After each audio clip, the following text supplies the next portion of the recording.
Perfect. All right. So let's see. Can I see my screen? Yeah. Awesome. So we were tasked with going to the grocery store and looking for the ethnic foods section. It may be labeled Asian, Hispanic. None of us live in another country, so we're good there. So what ethnicities were represented in the section? Well, I went to Winco. Oh, uh-huh. And pretty much the main ethnic section is like the Hispanic, Latino. Like there's some Asian in there, but very, very small.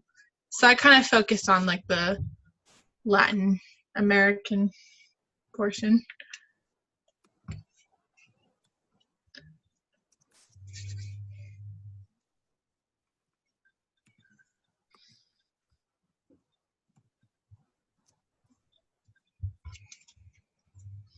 Awesome. Lisa? Okay. So I went to HEB. What was that? HEB. Oh, yes. Yep. So very popular grocery store. Never heard of it. Well, it really is, and it's cheaper.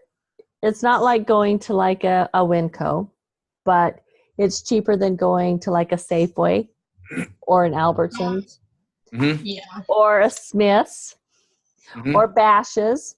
So I would consider it comparable to what's the other grocery store in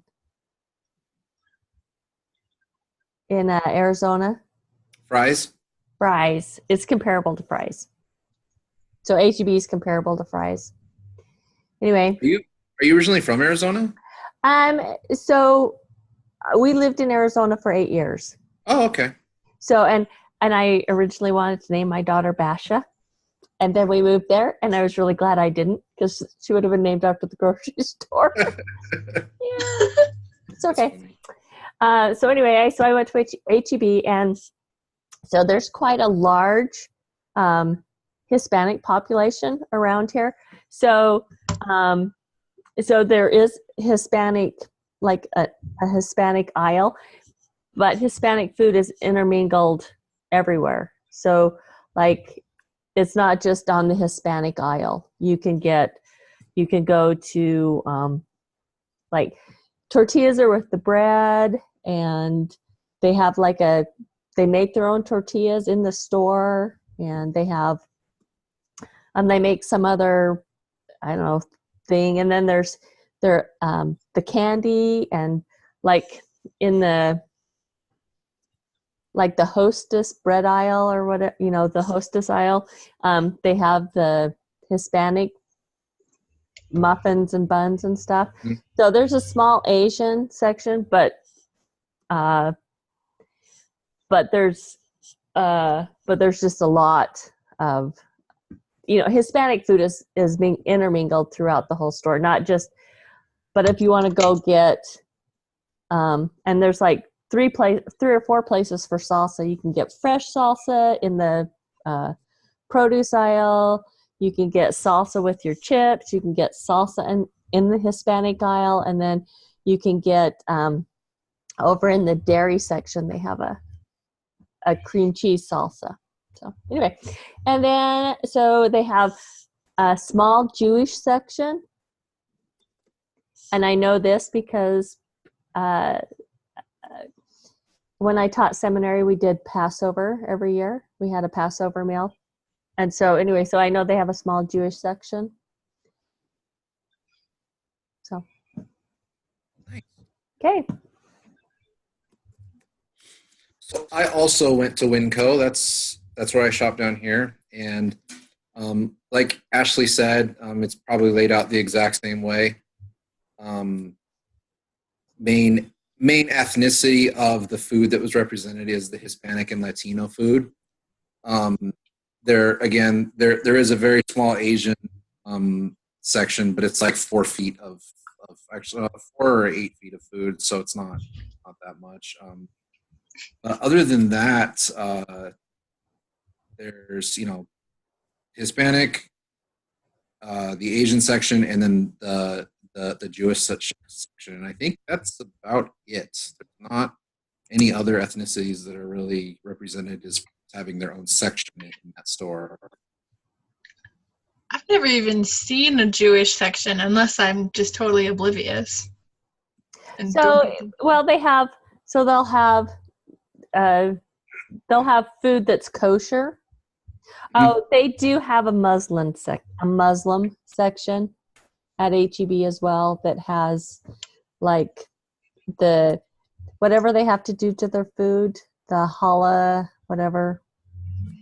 Anyway, so they do have that kind of food there too. But the Jewish section has like everything that is kosher. So, but they do have like a section in the meat department that has kosher meat for Jewish people. So it is, but the Jewish section's only like maybe 2 feet by 8 feet, but it's not super big, but they just have everything that you could possibly want: kosher salt and matzo balls and gluten-free. Well, because you have to have, yeast-free stuff, because when you have Passover meal, you can't have anything that has leaven in it. So they'll have a lot of stuff that is no leaven. So how large? I know we talked about this a little bit. How large the section was? It was. I was thinking it was probably like a quarter, like a third or a quarter of the aisle. It was like because it filled up like all the shelves, like about halfway through, but only on one side. That's how it was, at least here. Right. So very small. But also kind of like what Lisa said, it was spread out. Because I was thinking that too, how they had like salsa, because I feel like these things are also kind of Americanized, Yes. And I think that so how the dominant group, it was talking about how the minority, but sometimes the dominant group will assimilate some of the things that the minority group has, and I think that's what America has done. They've really embraced the food, some of the food from Mexico, Yep. Oh yeah. the salsa, the rice and beans, those kind of things. I think they've really kind of tortillas, they really have embraced that more than, I don't think there's anybody that, well, I'm sure there's probably, but I don't think there's anybody that I would know that has never had salsa, if that makes sense. Yeah. And also one thing I was thinking earlier, there's not really like an Italian section, but they have stuff to make pasta, Right. But it's so like you get the noodles and stuff, but it's not really an Italian section. It's just they kind of assimilated the idea like to make pasta or pizza. Yeah. So, for sure. so you could still, if you think about it, there is an Italian section. It just does it. It's got pizza sauce and spaghetti sauce and Alfredo sauce. It's just not labeled Italian. Uh-huh. If that makes sense. It's just not labeled like it's an Italian section. Because, sure. There's the baboli or whatever, those already pre-baked pie crust that you just... Oh, yeah, the boboli. Yeah. Yep. And I don't know about you guys, but there's in the meat section, well, not like a meat section, but the fresh, but not produce section, but like the fresh food section where like cheeses and stuff, we have like fresh pasta that you just, it's, Like it's just fresh made. It's not dried where you have to rehydrate it. You just have to heat it. So, Huh.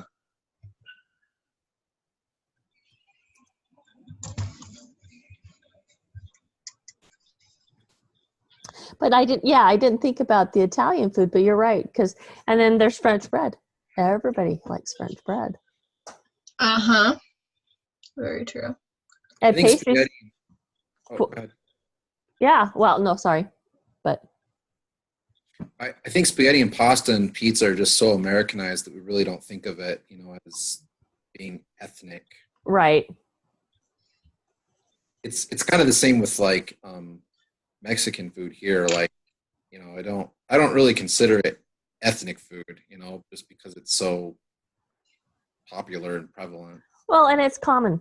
It's a commonplace thing. Here Yep. it's Tex-Mex. Yes, and Tex-Mex is not Mexican food. No, it's not. I mean, we have Mexican There is a clear restaurants. difference.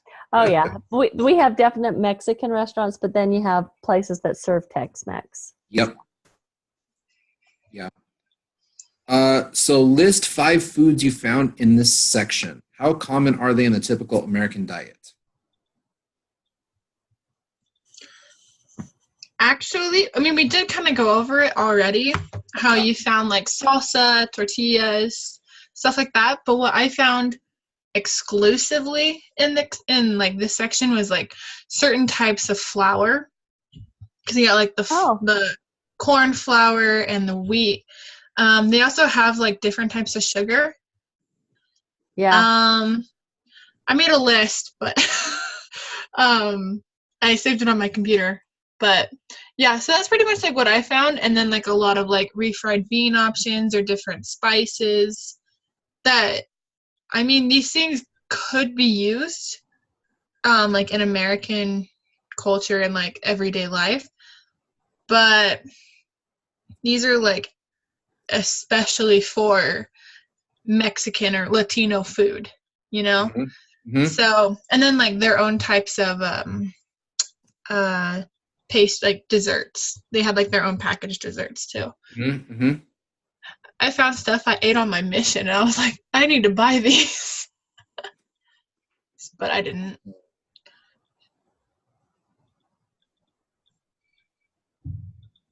Yeah, like the one here, obviously salsa, like chiles. They have little like those little spices, the little bags where you don't have to buy like a whole big thing of them. Yep. Another thing too that they have, it's not really food, but they have a lot of, at least in mine, the utensils for it. Like tortilla warmers or like salsa bowls or Oh yeah. stuff to make tamales. Oh, the corn husks? Yeah. Mm-hmm. Yeah, I totally forgot about those.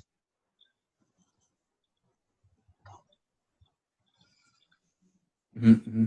Yeah, we're talking about that. Lisa, what about you?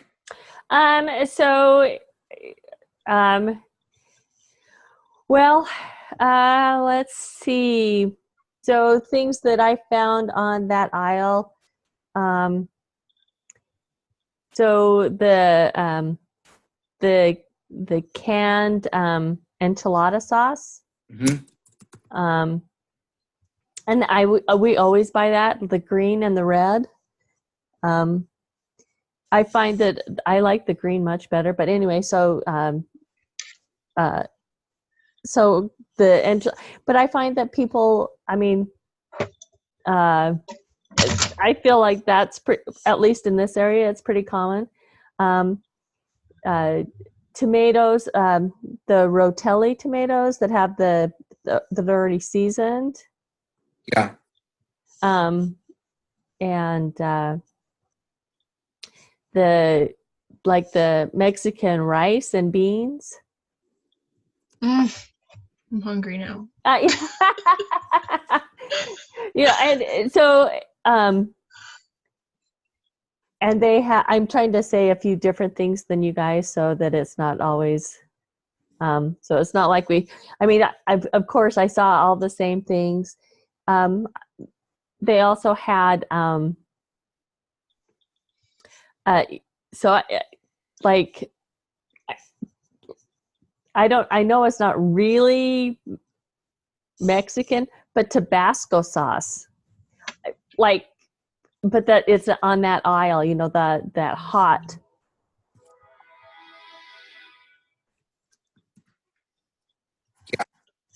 And let's see, one more. Let's see. And they had, well, I mean, not even just on. So does it have to be in? Oh, in this section, and well, tortilla chips. You know, so queso. Let's not forget queso. Yes. Salsa con queso. So good. Okay.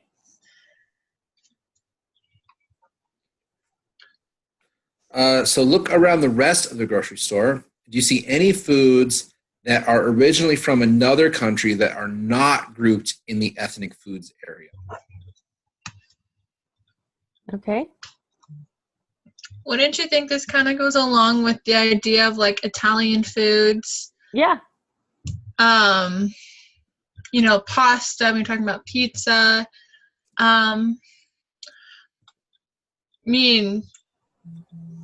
Okay, everyone says that rice is like exclusively Asian, but it's also found a lot in like South America and stuff like that. So, I mean, rice, they've kind of created it to be like their own like 5-minute rice. Yeah. But I mean, you get the real stuff and it's really good. I don't even know what else. I'm trying to think of what I saw. You guys can go ahead. That's just what I was thinking. Bless you. Thank you. One of the things that I saw is mostly like in the meat case, especially at Winco, they have like a lot of, like cow tongue, pig's feet, just kind of a lot of the different parts of the animal that Americans don't really look at, but that the Latino culture definitely does. Oh yeah. Ugh. So gross. Tripe. Ugh.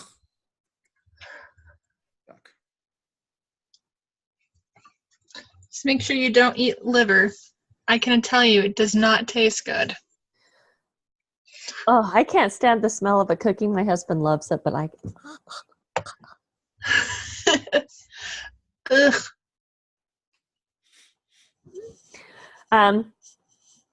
So I like French bread and croissants. So, like pastries that you would find in France, right? True. Because they're not listed like as, French only. I mean, everybody has, I like croissant sandwiches and, Yeah. And you can put pastries. So, and then, so some other, so they have the, like Mexican sodas. Mm-hmm. Okay. Jarritos. So Coke. So in Mexico, they make them with real sugar. Yep.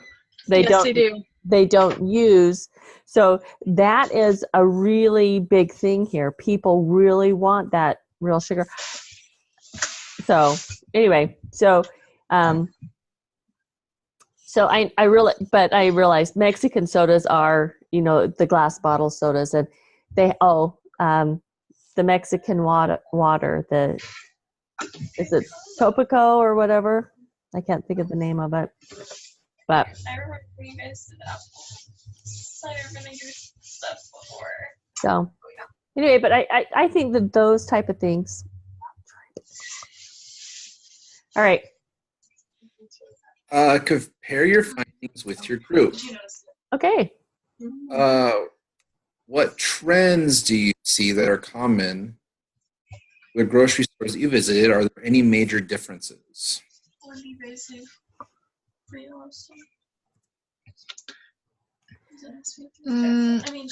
I'd say that like trends is that there's a heavy like an obvious Latin American thing that we have in common. Just because Latin Americans, they can be found in any part of the country, you know. Any major differences?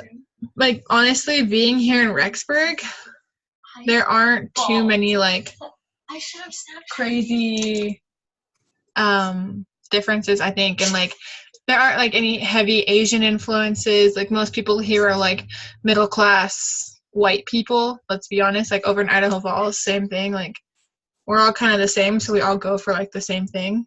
Mm-hmm. So that's how I see it.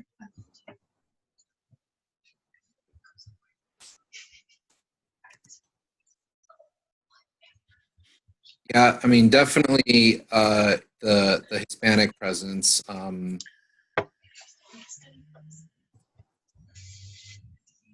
It's funny though, because like I went when I went back to New York. There's a supermarket there called Wegmans. I don't know if you've heard of it or been to it before, but it's a super popular grocery chain back east in the Northeast and some in the South. But like their salsa aisle compared to like our salsa aisle here, it's so funny because it's like this little 4-foot section of salsa. Like they don't have like hardly any salsa there, and it's like the Tostitos salsa. It's terrible, but it's hilarious. Like I took a picture. I'm like, this is the salsa selection. It is the worst. But you know that's pretty much. You're going to go into any store and you're going to see the Hispanic presence. Another thing too is sushi. That's a thing that's actually really common now in the markets. We have a sushi section. Yeah. Now that you said that. They even, I'm just realizing that too. Yeah, and they make it, you know, right there in the store. Yeah.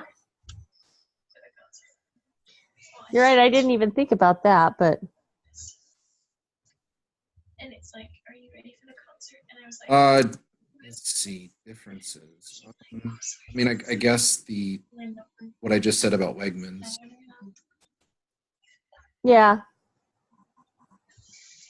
And I was like, I'm heading home tomorrow concert just so you know. So. And he's like, oh, good. So we do see a trend of the Hispanic, and I really think that. So,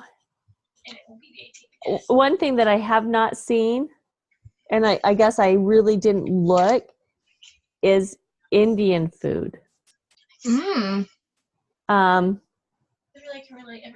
Because there's a lot of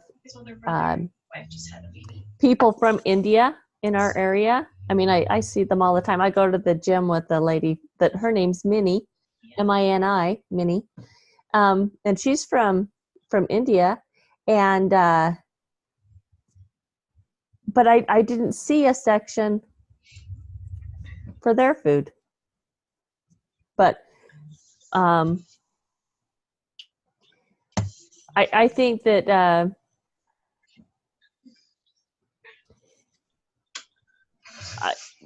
I would have to. I don't think there's any major difference other than like I have a larger Hispanic presence because I guess because there's more in our area that they have like a bigger selection.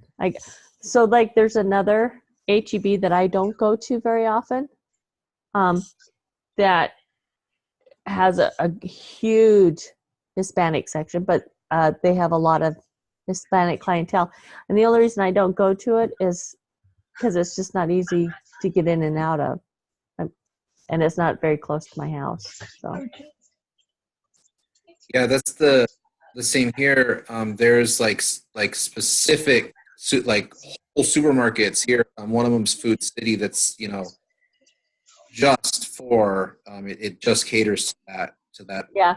population. Oh yeah. So there are, and I wanted to say, you know, what about the vegan population? I'm kidding. Hope none of you are vegan. No, definitely not. No.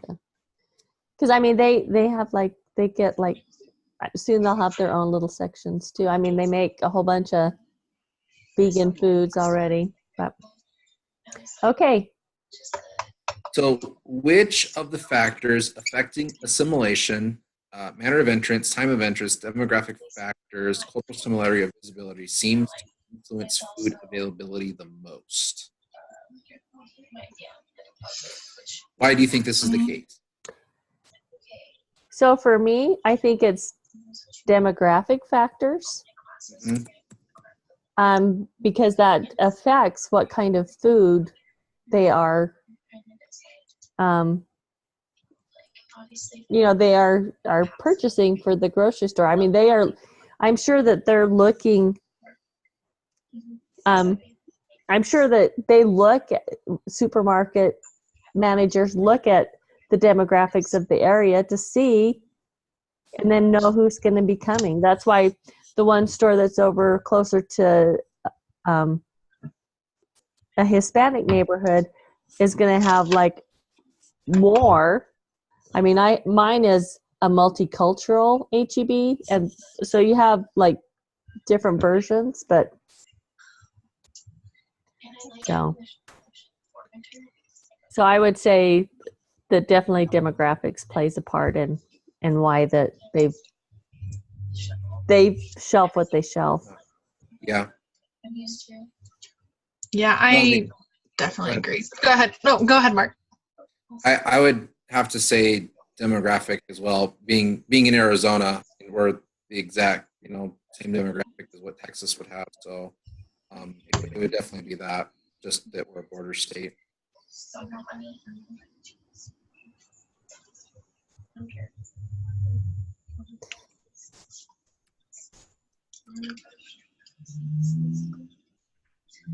I was definitely thinking demographic as well, but I was also wondering, like, what about cultural similarity?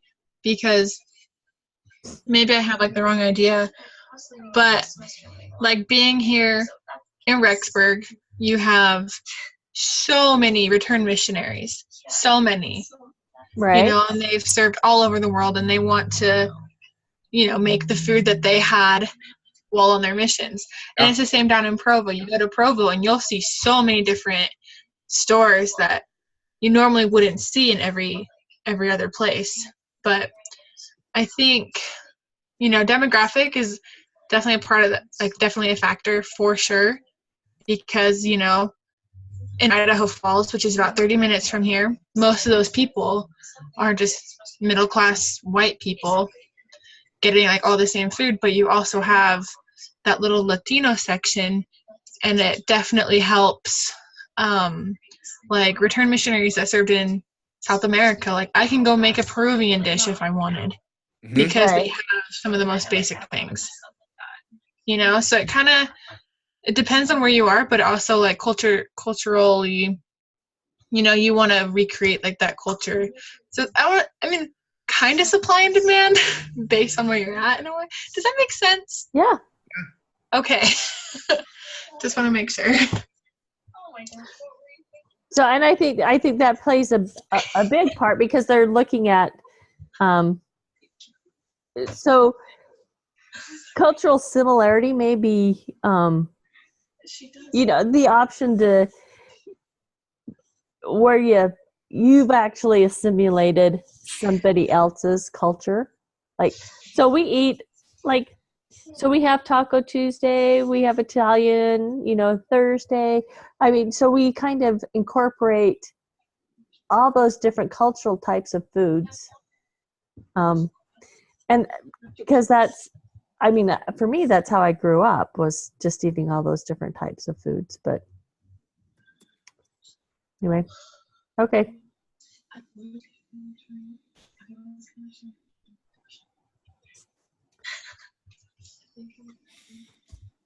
was Taco Wednesday at my house. Taco Wednesday? What? You're not a purist. I know, right?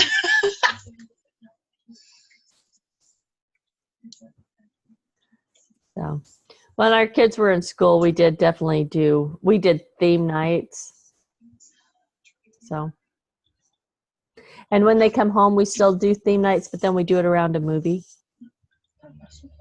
So, like for the Italian job, we have Italian food, and for Star Wars, we have Star Wars type foods. What is Star Wars type foods? I'm curious. So you have Chewbacca brownies, which are just super chewy, big brownies, and then you have, you just name food, funny names for Nice. You can have Hoth smoothies. So, because you would have a frozen smoothie on Hoth, because that's Yeah. but so you just make up fun names. You can have Jabba the Hutt Jello. So Nice. I like that. That's clever. So anyway, yeah, but it's kind of fun because then it gives us, we watch a movie and kind of like dinner and a movie, only you get to have fun food with it. So That's awesome. That's a cool idea. I like that.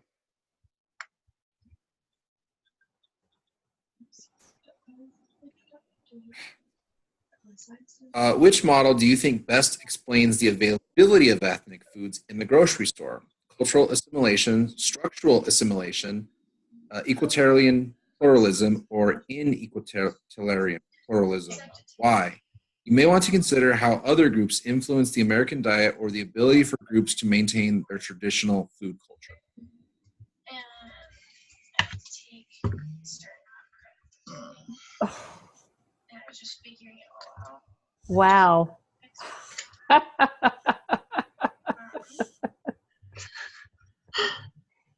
Yeah, I don't remember. Dang. I'm going to be real honest. Here, I have it pulled up here.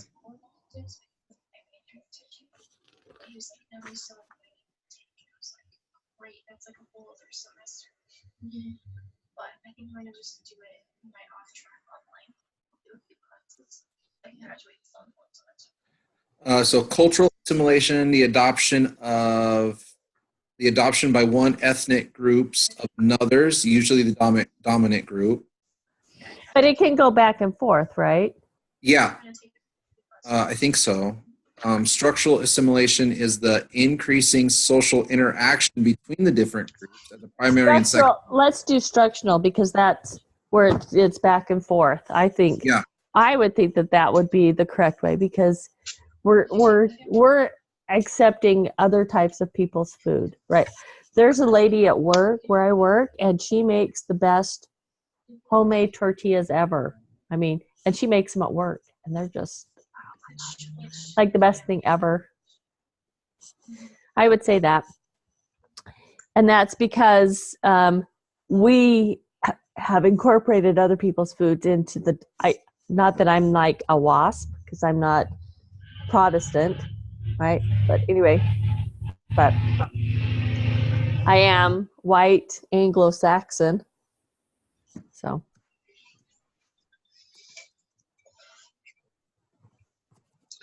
I think that's definitely true. Considering that pretty much the majority of Americans do have some sort of like European descent or heritage, we come from different places that, we adapt and we create our own dishes, and then like you may have like the original dish from, your grandparents' like Italian restaurant, like over in Italy, but then you want to make it different. You want to create it how you want it and just kind of make it your own.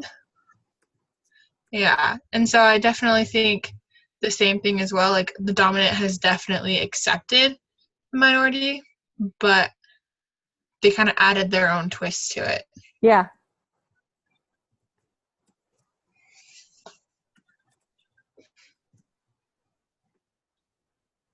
I think that's true that we've added our own. That's a good way to put it. We've added our own. uniqueness to it. You know, we've made it.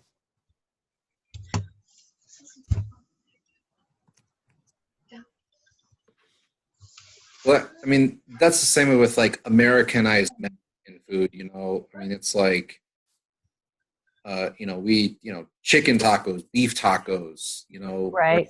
Like the traditional Mexican tacos.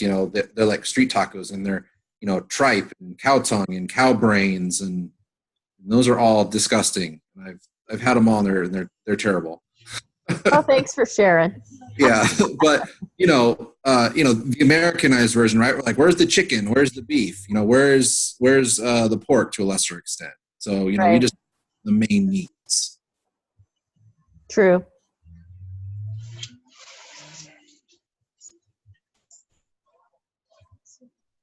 I think that's true.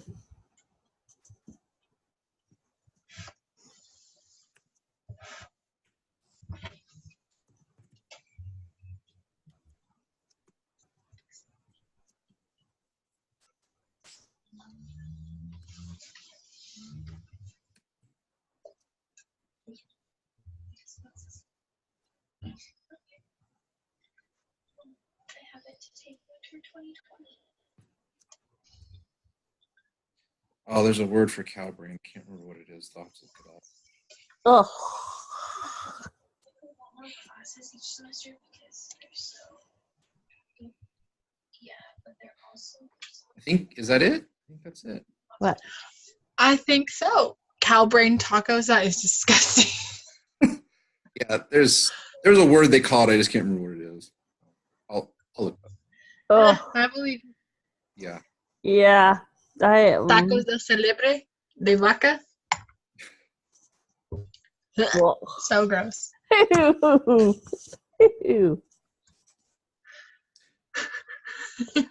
Ew. Okay. It's okay. I've had the crown of a rooster. It's really gross. Ugh. Ew. Very rubbery. Oh, kind of like, I always find, so my husband really loves octopus, Oh, calamari. calamari. And so we always get it, and I have to have it where it's like fried and super crunchy. I don't like the super rubbery stuff. So If it's cooked right, it can be good. It just depends. Yeah. It just depends on the quality and they cook it right. Right, and the best one we ever had was in on Coronado Island. We ate dinner at the Hotel del Coronado. Nice. They had the very best calamari I've ever had. Awesome. So if you ever get a chance, go there for the calamari. But anyway, so all right. So you'll send this copy to us so that we can turn it in? Yep. Okay, and then I'll send you a copy of the recording. Perfect. Awesome. All right, so Ashley, you want to do next week or? Yeah. Well, I mean, if you don't want to, that's fine. I mean, I was just thinking my schedule for a sec because I wasn't sure if I was gonna be gone Wednesday or Thursday, but I'll be gone Thursday, so I can totally do it. Okay. All right. So we'll just meet at the same time. I think the recording's still set up for at least one more week. So, Yeah, I think you said I thought it was set till like November. Yeah, November. I think you're right. I think I did. So I was like, it was set up well into November, I think. well, Awesome. I just it just asked me how many times I wanted to do it, and I'm like, I think it gave me like seven times or something like that. And I'm like, okay. All right, sounds great. That works. All right. So we'll see you guys next week. All right. Thanks. All right. Bye. Thanks.